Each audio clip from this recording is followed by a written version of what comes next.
오늘 본문에 나오는 이 본디오 빌라도는 성경 역사의 시간으로 볼 때는 약 한 4시간 정도밖에 등장하지 않지만 가장 유명해진 그런 인물입니다.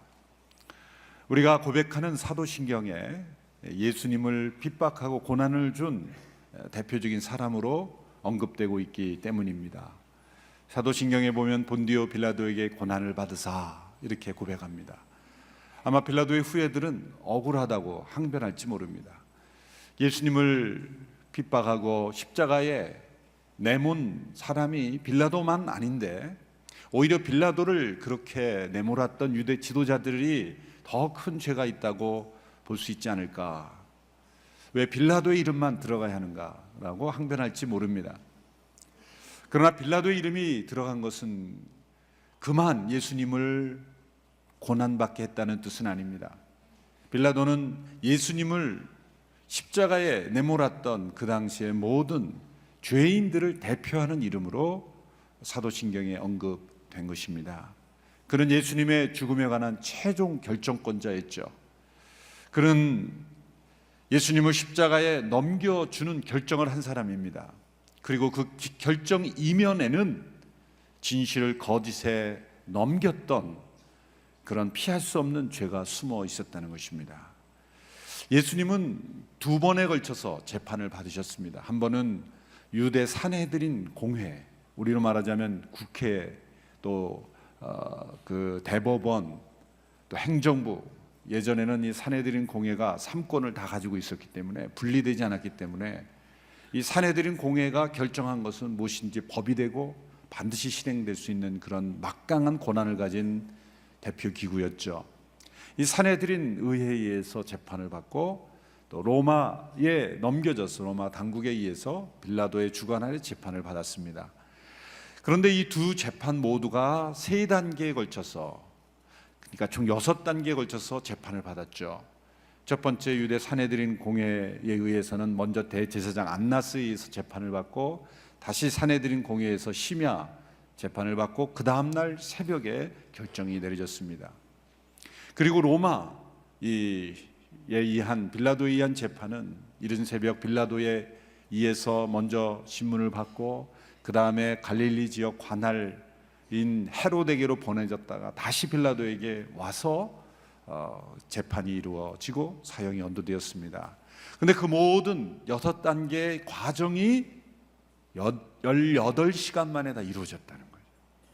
예수님이 잡히시고 사형에 처해지는 그 과정이 18시간, 그것도 밤부터 새벽까지. 여러분 생각해 보십시오. 한 나라에 있어서 어떤 한 사람이 체포돼서 사형에 언도되기까지 과정이 18시간밖에 걸리지 않았다면, 그 당시에 로마는 법치주의로서 틀을 잡아가고 있던, 법을 상당히 체계적이고 합리적인 법을 강조하던 그런 시대에 18시간에, 그것도 간밤에 새벽까지 이르러 이런 재판들이 이루어졌다는 것은 그 자체가 뭔가 거짓된 음모가 숨어있는 불법 재판이라는 것을 우리에게 가르쳐 주시는 것입니다. 이 과정 속에서 빌라도의 죄는 분명합니다. 그것은 이 진실을 거짓에 넘겨준 것입니다. 그 아무리 압력이 있고 또한 상황이 급박하고 자신의 위치가 힘들어도 그가 용기를 가지고 그 거짓을 대항하고 진실을 지켰더라면 그런 역사의 승리자가 되었을 수 있었을 것입니다. 그러나 그는 진실을 거짓에 넘기었고 역사의 실패자가 되었습니다. 왜 그의 이름이 사도신경에 오고 오는 모든 세대에 고백되는 것을 변명할 수 없는가? 왜 그의 죄는 부인할 수 없는, 변명할 수 있는 없는 죄인가? 오늘 본문에 그 이유가 잘 나타나 있습니다. 첫째는 빌라도는 유대 지도자들이 시기심으로 예수님을 죽이려 한 것을 알고도 진실을 거짓에 넘겨 주었기 때문입니다. 마가복음 15장 10절의 말씀에 보면 이런 말씀이 기록되어 있습니다. 그는 대제사장들이 예수를 시기해서 자기에게 넘겨준 것을 알고 있었습니다. 빌라도 앞에 온 유대 지도자들의 눈빛에는 시기심이 불타고 있었다는 것을 빌라도는 간파할 수 있었습니다. 그는 로마 제국의 지도자로서 수많은 재판을 했었을 것입니다. 모든 상황을 두루 살펴보건대 그 대제사장들의 시기심, 그리고 그가 늘 접하고 있는 지도자들이었기 때문에 그들의 생리와 그들의 모습과 그들의 결정을 빌라도는 너무나 잘 알고 있었어요. 그 빌라도가 아는 한 이 문제는 저들의 악함 때문이라는 것을 빌라도는 너무나 잘 보고 있었습니다. 어떤 악함이었습니까? 예수님을 시기한 것 자체도 악이지만 그들은 그 시기심을 죽이는 살인적인 의도로 바꾸었고 그 살인을 행하기 위해서 그들은 조작을 했습니다. 사실 예수님은 이 유대 산헤드린 법정에서는, 공회에서는 소위 신학적인 문제로 하나님의 이름을 모독한 신성모독죄로 고소가 되었죠. 자칭 하나님의 아들이라고 한다, 혹은 성전을 향하여 저 성전을 헐라 내가 사흘 만에 다시 짓겠다, 성전 모독죄, 자칭 하나님의 아들이라고 하는 신성모독죄, 소위 참남죄라고 되어 있죠. 그러니까 이런 어떤 신앙적인 종교적인 문제였습니다. 그런데 유대 지도자들은 잘 알고 있었습니다. 그러한 신학적인 종교적인 문제로는 사형이 언도될 수 없다는 것을 알고 있었죠. 산헤드린 공회원은 사형을 언도할 수도 없고 실행할 수도 없을 뿐만 아니라 그것이 언도되기 위해서는 로마 제국의 재판에 있어야 되기 때문에 로마 제국은 그 당시에 이 피지배국가의 종교에 대해서는 관용했죠. 대개 그런 문제는 관여하지 않았습니다. 복잡해지기 때문이죠. 또 종교적인 이슈에는 여러 관점이 있을 수 있기 때문에 그런 문제로는 사형이 언도될 수 없다는 것을 그들은 잘 알았어요. 그래서 산헤드린 공회원에서 로마 제국 재판으로 넘길 때 그들은 죄목을 바꿉니다. 그것은 내란 음모죄, 선동죄, 반역죄, 이런 정치적인 이유로 고소를 해야 로마 제국이 사형을 언도한다는 걸 알기 때문에 빌라도에게 예수님을 보낼 때 그들은 죄목을 바꾸어서 예수님을 보내는 것이죠. 누가복음 23장 1, 2절에 보면 예수님에 대한 고소 제목이 이렇게 기록이 되어 있습니다. 우리 같이 한번 읽어볼까요? 시작. 온 무리가 모두 일어나 예수를 빌라도에게 끌고 갔습니다. 그리고 예수께 대한 고소가 시작됐습니다. 이 사람이 우리 민족을 어지럽게 하는 것을 보았습니다. 그는 가이사께 세금을 바치는 것을 반대하며 자칭 그리스도 곧 왕이라고 주장하고 있습니다. 세 가지 고소 내용이 나오죠. 군중들을 선동하여 반란을 일으킨다, 그리고 가이사에게 세금 내는 것을 반대한다, 그리고 자칭 그리스도 곧 왕이라 주장한다. 모두 새빨간 거짓말이죠. 예수님은 군중을 선동한 적이 없습니다. 오히려 많은 군중들이 예수님 앞에 나올 때 예수님은 피하셨던 분이죠. 분명히 예수님 말씀하셨습니다. 가이사의 것은 가이사에게. 그래서 예수님은 자칭 왕이라 하신 적이 없어요. 사람들이 왕으로 삼으려 하실 때 예수님 오히려 도망가셨어요. 원치 않으셨습니다. 빌라도 앞에서도 내 나라는 이 세상에 속한 것이 아니다 라는 말씀도 분명히 하셨어요. 이러한 거짓말로 예수님을 로마 제국의 반역자로 그렇게 음모를 꾸며서 빌라도에게 끌고 간 것입니다. 빌라도는 그들의 악을 보았습니다. 그들의 눈에 서려 있는 시기심을 보았습니다. 그들의 음모가 거짓되다는 것을 빌라도는 너무나 잘 알고 있었어요. 그럼에도 불구하고 그는 거짓된 음모에 끌려갔습니다. 빌라도가 끌려간 모습의 증거가 요한복음에 나옵니다. 요한복음 18장에 보면은요, 유대 지도자들이 예수님을 빌라도로 끌고 갈 때 금요일 이른 새벽 아침에 빌라도의 관저 앞으로 끌고 갑니다. 그런데 흥미로운 사실이 발견됩니다. 제가 먼저 말씀드리면 재미없으니까 여러분들이 말씀을 읽는 가운데 찾아보십시오. 18장 28절에서 30절, 요한복음 18장 28절에서 30절 말씀입니다. 우리 같이 한번 읽겠습니다. 시작. 그때 유대 사람들이 예수를 가야바의 집에서 로마 총독의 관저로 끌고 갔습니다. 때는 이른 아침이었습니다. 유대 사람들은 몸을 더럽히지 않고 유월절 음식을 먹기 위해 관저 안에는 들어가지 않았습니다. 빌라도가 밖으로 나와 그들에게 물었습니다. 너희는 이 사람을 무슨 일로 고소하려는 것이냐? 그들이 대답했습니다. 이 사람이 범죄자가 아니라면 총독님께 넘기지도 않으실 것입니다. 자, 여기서 빌라도의 행동 가운데 흥미로운 특이한 한 가지 점이 발견이 됩니다. 그것은 빌라도가 밖으로 나왔다는 거예요. 때는 이른 아침이었습니다. 아직 업무 시간이 시작되기도 전입니다. 집에서 좀 더 관저에서 쉬어야 될 그 시간에 여러분, 지배국가의 총독이 비지배국가의 사람들이, 지도자들이 재판 고소한 사람을 고소하는 건을 가지고 이른 새벽에 관저 앞에까지 와서 찾아왔어요. 그렇다 그래서 이 로마 총독이 섬기는 마음으로 언제 어느 때든지 여러분들이 찾아오시면 나는 섬길 마음이 되어 있습니다. 늦은 밤도 좋고 이른 새벽도 좋고 저는 준비되어 있습니다. 하여튼 벨만 누르면 밖으로 나가서 그렇게 섬기는 총독입니까? 아니죠. 굉장히 이상한 행동입니다. 이것은 무엇을 보여줍니까? 왜 이 빌라도가 밖으로 나와야만 했습니까? 들어오라 그래도 되는데 집이 작아서 밖으로 나온 것도 아닐 테고. 이것은 유대인들이 그날이 금요일 새벽이었기 때문에 이제 유대인들의 이 바리새인들이 만드는 규례에 보면 이방인의 집에 들어가는 것만 해도 유월절을 지킬 자격이 없어요. 그러므로 빌라도의 총독 관저에 들어가게 되면 자기들이 유월절 규례를 어기는 것이 되는 거예요. 근데 들어갈 수가 없는 거예요. 이들은 치밀하게 계획을 세웠습니다. 예수님을 체포하는 이전부터, 아니 바로 직후에 그런 빌라도에게 연락했을 겁니다. 내일 새벽에 우리가 누구를, 예수라는 자를 끌고 갈 테니까, 근데 문제는 우리가 들어갈 수가 없으니 당신 좀 밖으로 나와라. 그런 처절한 어떤 그 치밀한 음모가 그 뒤에 있었다는 거예요. 그래서 예수님을 밤새 체포하고 신문한 이후에 전화하니까 바로 나온 거예요.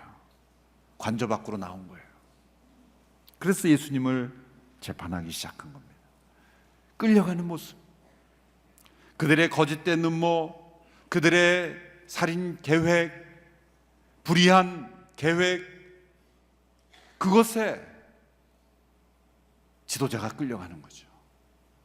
그만큼 빌라도가 무엇인가 그 자신도 그들에게 끌려갈 수밖에 없는 그런 많은 죄와 허물과 연약함을 가지고 있었다는 거죠. 거짓된 음모에 진실로 대항할 수 없는, 그래서 끌려가는 인생, 이것이 바로 빌라도의 모습이었다는 것이죠. 두 번째로, 빌라도는 예수님이 무죄하다는 것을 확신하였음에도 불구하고 예수님을 십자가에 넘겨주는, 진실을 거짓에 넘겨주는 사람이었습니다. 예수님은 자신의 무죄를 호소하는 많은 사람, 빌라도는 예수님뿐만이 아니라 자신의 무죄를 호소하는 많은 사람들을 만나보았을 겁니다. 그런데 예수님 뭔가 달랐습니다. 예수님은 자신의 무죄함을, 결백함을 증명하려고 하지 않았습니다. 예수님은 오히려 침묵하셨어요.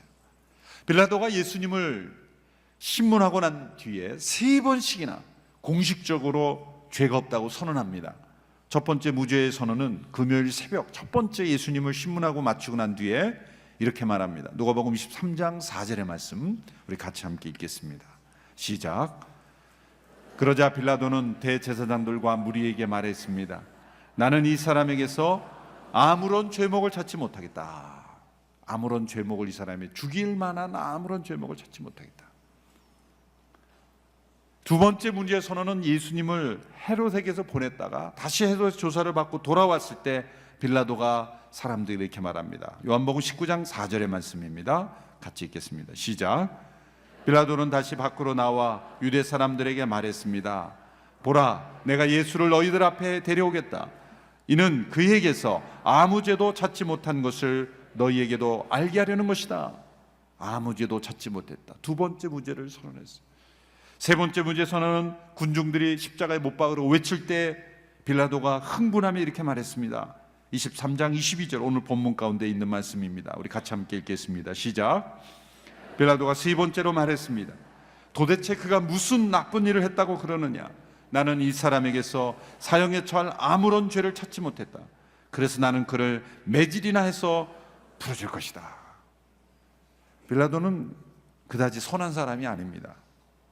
역사가들의 빌라도에 쓴 평가를 보면 이런 기록이 있습니다. 빌라도는 철저하고 완벽하며 처세술에 능하며 약삭 빠르며 세속적이었다. 독선적이며 비겁하며 무엇이 옳은지를 알면서도 도의심 없는 행동을 서슴지 않았다. 이런 기록들을 보면 빌라도는 그렇게 선한 양심을 가진 사람이 아닙니다. 그러한 사람의 눈에 볼 때도 예수님은 죄가 없다. 내가 보니 그는 죄가 없다. 3번씩이나 예수님의 무죄를 선언했어요. 사람들의 압력에 그는 어떤 타협책을 제시해 보려고 했죠. 그래서 사실 도피하려고 그랬어요. 그래서 어떻게 했습니까? 처음에는 헤롯에게로 보내서 자신의 책임을 묻어내라고 그랬죠. 헤롯이 결정하도록 하기 위해서. 그러나 헤롯은 다시 돌려보냅니다. 아마 빌라도보다 헤롯이 더 그 머리가 좋았던 것 같아요. 여기에 내가 휩싸이면 안 되겠다.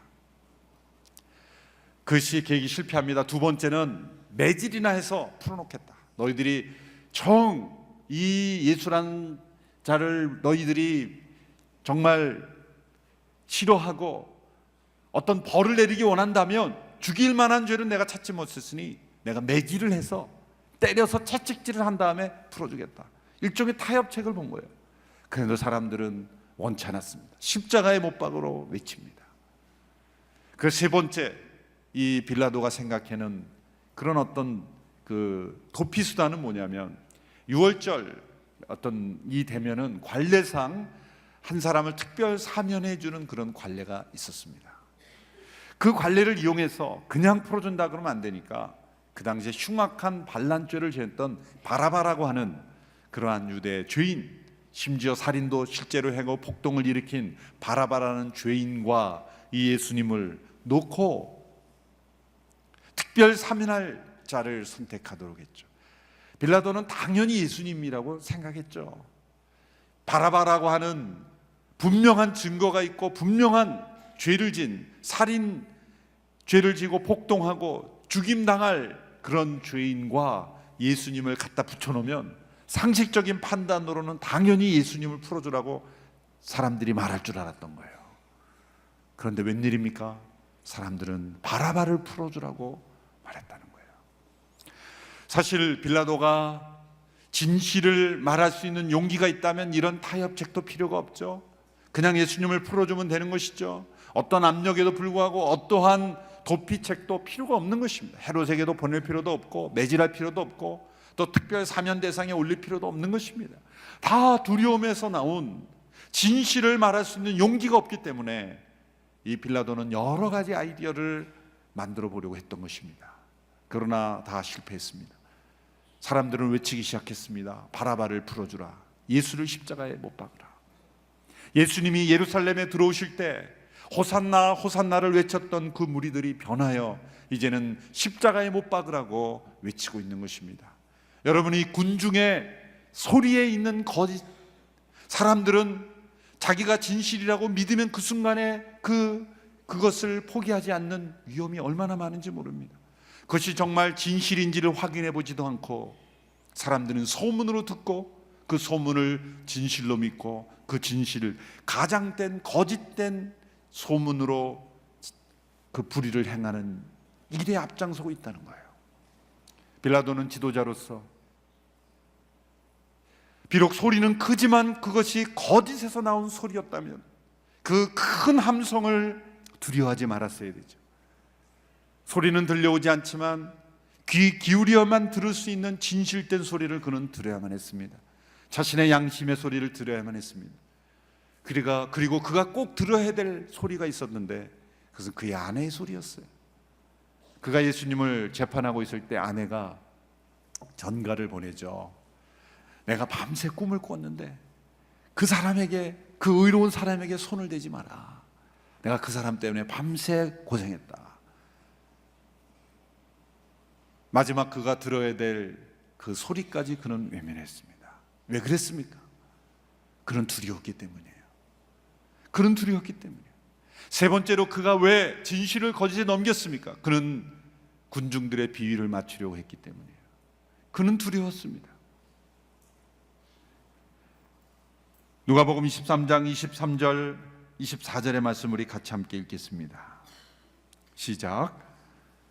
그러나 그들은 더욱 큰 소리로 예수를 십자가에 못 박으라고 요구했습니다. 그리고 그들의 소리가 이기고 말았습니다. 마침내 빌라도는 그들의 요구대로 하기로 결정했습니다. 이 군중들의 큰 소리와 함성에 빌라도는 무너졌습니다. 어느 시대건 소리가 크면 이기는 사회는 거짓이 진실을 이기는 사회예요. 얼마나 큰 소리냐가 중요한 게 아니라 그것이 진실이냐 거짓이냐가 중요해요. 수백만 명이 모여서 부르짖는다 할지라도 그것이 진실이 아니라면 그 함성은 두려워할 필요가 없는 거죠. 민주주의의 약점, 함정은 여기에 있습니다. 많은 사람들이 원하면 해야 된다는 것. 그것이 진실이 아닐지라도, 그것이 거짓일지라도, 그것이 어리석은 선택일지라도 많은 사람이 원하고 많은 사람이 부르짖으면 해야 된다는 것. 이것이 민주주의의 또 다른 딜레마입니다. 약점입니다. 참된 지도자는 대중들이 어리석게 원하는 것을 해주는 사람이 아니라 대중에게 무엇이 진실인지, 무엇이 최선인지를 가르쳐 주는 것입니다. 여러분, 아무런 반대가 없을 때 진실을 말하는 것은 매우 쉽습니다. 그러나 반대가 심하고 위험 부담이 높고 많은 사람들이 받아들이지 않을 때 진실을 말하는 것은 용기가 필요한 거죠. 빌라도는 군중을 두려워했습니다. 그 이유가 있어요. 이미 그는 많은 실책으로 민심을 잃었기 때문이요, 또 로마 황제로부터도 신뢰를 받지 못하고 있었습니다. 계속해서 소요가 일어났습니다. 그것은 하지 않아도 될 잘못된 실책을 그가 했기 때문이에요. 이제는 한 번만 소요가 일어나면 빌라도는 로마 황제에 의해서 실직당할 위험에 있었다는 거예요. 그것을 유대 지도자는 너무나 잘 알았습니다. 그래서 당신이 만일 우리의 요구를 거절하면 우리는 소요를 일으킬 것이고 당신은 자리를 잃게 될 것이다. 분명한 메시지가 빌라도에게 전달되었을 것이고 빌라도는 그 메시지를 듣고 나오라 그럼 나가고 그들의 요구대로 예수님의 무죄함을 확신하고도 그들이 악한 마음으로 예수님을 죽이려 한 걸 알림에도 불구하고 군중들의 소리의 외침이 거짓된 소리의 외침이라는 것을 분명히 알매도 불구하고 진실을 거짓에 넘겨준 것입니다. 자신의 위치를 보존하려고. 이것이 빌라도의 죄입니다. 변명할 수 없는 죄인 것입니다. 우리는 이 빌라도의 모습에서 절대 권력을 가진 자의 두려움을 보았습니다. 거짓된 목소리를 두려워하는 비겁함을 보았습니다. 자신의 위치에 집착해서 진실의 눈을 감는 그런 지도자의 모습을 보았습니다. 여러분, 진실하지 않은 권세는 언제나 거짓의 위협 앞에 처참하게 무너질 수밖에 없습니다. 진실은 용기를 가져다 주지만 거짓은 두려움을 가져다 주기 때문입니다. 이 진실을 거짓에 넘겨준 죄가 예수님을 십자가에 못 박았습니다. 오늘 본문 25절 마지막에 보면 이런 단어로 끝납니다. 넘겨 주었습니다. 오늘 본문 25절 마지막 말씀을 함께 읽어보실까요? 시작. 빌라도는 그들의 요구대로 폭동과 살인으로 감옥에 갇혀있던 바라바를 풀어주고 예수는 그들의 뜻대로 하게 넘겨주었습니다. 넘겨주었다는, 예수님의 십자가의 사건 주변에는 이 넘겨주다라는 단어가 자주 등장합니다. 유다는 그의 탐욕 때문에 예수님을 제사장들에게 넘겨주었고 제사장들은 그들의 시기와 악으로 인해서 빌라도에게 예수님을 넘겨주었고 빌라도는 자신의 위치를 보존하려는 비겁함 때문에 진실을 거짓에 넘기며 예수님을 군병들에게 넘겨준 것입니다. 유다에 의해서 제사장들에게 넘겨지고 제사장들에서 빌라도에 넘겨지고 빌라도에 의해서 군병들에게 넘겨진 사건이 십자가의 사건이죠. 그것은 그러나 인간적인 차원에서 볼 때 그렇습니다. 그럼 예수님은 분명 죽임 당하신 거예요. 불법적인 재판에서 죽임 당하신 거예요. 그러나 성경은 우리에게 또 다른 관점을 보여줍니다. 예수님은 죽임 당하신 거지만 이렇게 사람들의 죄악에 의해서 넘겨져서 십자가에 보내진 것이지만 그 하나님의 차원에서 보면은 하나님이 이렇게 말하십니다. 하나님의 그 큰 사랑으로 인하여 그 아들 예수 그리스도를 십자가에 넘겨주신 것입니다. 하나님께서 허락하지 않으셨다면 인간의 모든 죄악이 결코 예수님을 십자가에 넘겨줄 수 없었을 것입니다. 또 그 아들 예수 그리스도 스스로 그 십자가를 향하여 나가지 않으셨다면, 자신을 넘겨주시지 않으셨다면 예수님은 십자가에 못 박히지 않으셨을 것입니다. 인간적인 차원에서 보면 유다가 이 제사장에게 넘겨주고 제사장이 빌라도에게 넘겨주고 빌라도에 의해서 군병들에게 넘겨졌지만, 하나님의 차원에서 보면 하나님의 그 큰 사랑이 예수님을 넘겨주었고, 예수님이 자신의 그 은혜로 인하여 자신을 십자가에 넘겨주셨기 때문에 이 십자가의 사건이 일어난 것입니다. 옥타비우스 윈슬로우라는 분은 이렇게 말했습니다. 누가 예수님을 죽음에 넘겨주었는가? 돈을 위하여 유다가 넘겨준 것이 아니다. 두려움 때문에 빌라도가 넘겨준 것도 아니다. 시기 때문에 유대인들이 넘겨준 것도 아니다. 바로 사랑 때문에 성부 하나님께서 넘겨주신 것이다. 그러므로 우리는 십자가를 대하며 이런 두 가지 고백을 해야 됩니다. 이 빌라도와 같은 내 죄가 예수님을 십자가로 보냈다. 동시에 그분의 사랑이 예수님을 십자가로 보냈다. 예수님 십자가에서 죽임 당하셨습니다. 그러나 그분은 죽임 당하지 않은 것이 아니라 스스로 죽으신 것입니다. 십자가는 빌라도와 같은 우리에 의하여 행해진 것입니다. 그러나 또한 십자가는 우리를 위해 행하신 것입니다. 여러분, 가장 중요한 진리는 뭡니까? 빌라도는 진실을 거짓에 넘겼지만, 예수님은 자신의 십자가 죽음을 통해 그 거짓을 십자가에 못 박고 부활하심으로 진실이 승리할 수 있다는 것을 우리에게 보여주셨습니다. 예수님은 아무런 변명도 아무런 방어도 하지 않고 이 세상의 이 죄악에 의해서 처참하게 십자가에 못 박혀 죽으셨지만, 거짓이 승리한 것처럼 보였지만, 진실이 세상에 파묻힌 것처럼 보였지만, 억울한 죽음으로 끝난 것처럼 보였지만, 예수님이 십자가에서 부활하심으로 진실은 살아있다는 것을 보여주셨습니다. 진실은 승리한다는 것을 보여주셨습니다. 하나님이 진실의 편이라는 것을 증거하신 것입니다. 그러므로 우리가 십자가 앞에 나갈 때 거짓을 십자가에 못 박고 승리하신 그분을 바라보며, 이 세상은 거짓과 불의로 가득하지만 변명하지 말고, 세상이 거짓과 불의로 가득 찼기 때문에 어쩔 수 없다, 끌려간다, 빌라도와 같은 인생으로 살지 말고 그리스도의 십자가를 붙잡을 때 거짓을 십자가에 못 박고 승리하신 예수님을 따라 살아라. 이것이 빌라도 앞에 서신 예수님을 통해 우리에게 주시는 메시지인 것입니다. 우리 모두가 십자가에 못 박인 자로 살아갈 때 이 세상의 모든 거짓이 승리하는 것처럼 보여도 거짓을 십자가에 못 박고 승리하신 주님의 승리가 우리의 승리가 될 줄로 믿습니다.